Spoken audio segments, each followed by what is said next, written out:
James here with another video, back talking about RØDE X, Røde's new sort of spin-off brand targeted towards gamers and streamers and all that kind of thing.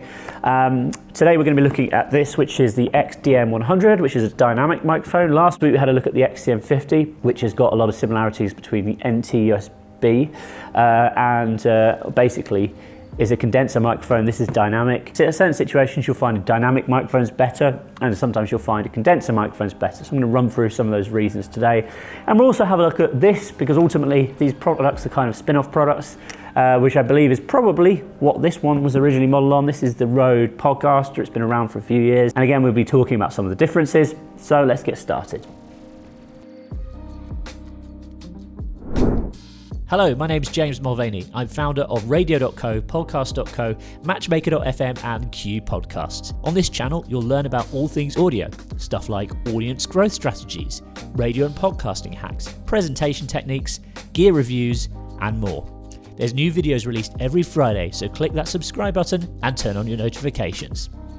So, as I mentioned, last week we had a look at the XDM-50, which is this one here, and it comes with its own stand. Pretty cool, little microphone, a little bit of a red detailing on it, but it also pretty much identical in every way to the RØDE NT USB Mini. These are both condenser microphones. We like the sound of it when you're very close up to it. I'm not so keen when you're kind of a bit further away. But today I wanted to look at the XDM-100. Now this is a dynamic microphone and it's very closely modelled on this, which has been around for a number of years. There was a period a few years ago where almost every podcaster was using this mic. I think I've noticed it's maybe dipped in popularity. I don't see this on as many videos. I've never really been that keen on this product design. I kind of think it looks, I don't know, plasticky, although it's actually got a good weight to it. It's actually pretty solid. It just kind of looks like it's, I don't know, a little bit of a toy perhaps. It's a sort of shiny white look to it, which I'm not too keen on the aesthetic. But it is made in Australia by RØDE, and this is a dynamic microphone, and it's USB. So you can plug this in using an old school USB connection. Pretty good mic if you're looking to start out in podcasting. You don't want to go and get an audio interface. This is a good way of starting out. So what's changed on this new upgraded XDM-100 version of the RØDE Podcaster? Well, I think firstly the aesthetics greatly improved. We've now gone for kind of like a matte black look, and actually if we pull off this newly included pop shield, which is quite nice, it's not just a piece of foam, it's actually got like a rubberized grille around it. You'll see that we've got a nice red band around the top, and there's even a slight red sheen to the grille. I actually think this is a pretty cool looking product. And I actually think this is maybe a step up from the new aesthetic of the condenser version of this microphone, or the condenser version of the NT1 USB, whatever, we're in RØDE X land now. The other good thing about this microphone is it actually comes with a shock mount as well, which is kind of like what I mentioned in the previous video. These microphones don't come with a shock mount, so really to get the best use from them you need to mount them at least on a microphone arm, otherwise they'll pick up a lot of vibrations from your table. And of course, this kind of allows you to give it a little bit more height as well. As you can see, I've got a slightly higher desk stand here, but you'll get a much better pickup when it's more raised up on level with where you're kind of speaking into it. Certainly the thing with dynamic microphones is you do need to be right in front of them to get the best results. So if we'll switch now to this microphone, You'll see now how the RØDE X XDM-100 sounds. This is when I'm speaking right close up to the microphone, which is really how you need to be with a dynamic mic of this kind.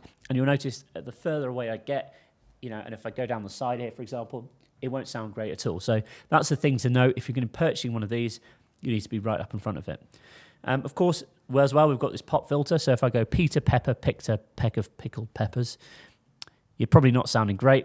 But if I put this on, and there we go, and we say Peter Pepper picked a peck of pickled peppers. We're doing this all right today. Hopefully that's reduced the plosives. That's really why you want to get one of these pop filters on, and particularly if you're talking to the microphone close up, as I'm doing now, you'll definitely want to have this on the end of your mic. Okay, so to summarise, RØDE X's new lineup really targeted towards gamers and streamers and that kind of thing. I don't think they're necessarily targeted towards radio or podcasting. but you could use them for that as well. And you know, you're getting the same good audio quality that's associated with Rode mics. I think these products are both perfect gifts if you're looking for a microphone to wrap up, put under that Christmas tree for someone who perhaps is looking at getting into content creation or streaming or gaming, and they want an upgrade on their built-in laptop microphone, for example. Would I go and take these on site and use them for a professional recording? I'd probably stick to an XLR microphone and a USB interface, or using something like the Rodecaster Pro. However, if you're thinking about going out and purchasing a microphone because you're looking to start recording audio from home, I'll put a link to both of these in the description below. You can think about going out and purchasing one. Feel free to use those links. And if you've got any questions, please feel free to put them in the comments below. Or perhaps you've already gone out and bought one of these microphones, in which case I'd love to know. Leave a comment below. Let me know what you think of the sound of these. Hey, before you go, let's connect on LinkedIn. I'm always posting interesting content like this over on my LinkedIn channel, and it'd be cool to hang out. So go to jamesm.com/connect, click on LinkedIn, send me a connection request. Once we're connected, send me a message, say you came over from this video, and I'll send you some cool things for free. Sound fair? Well, head to jamesm.com/connect and connect with me on LinkedIn, and I'll see you over there.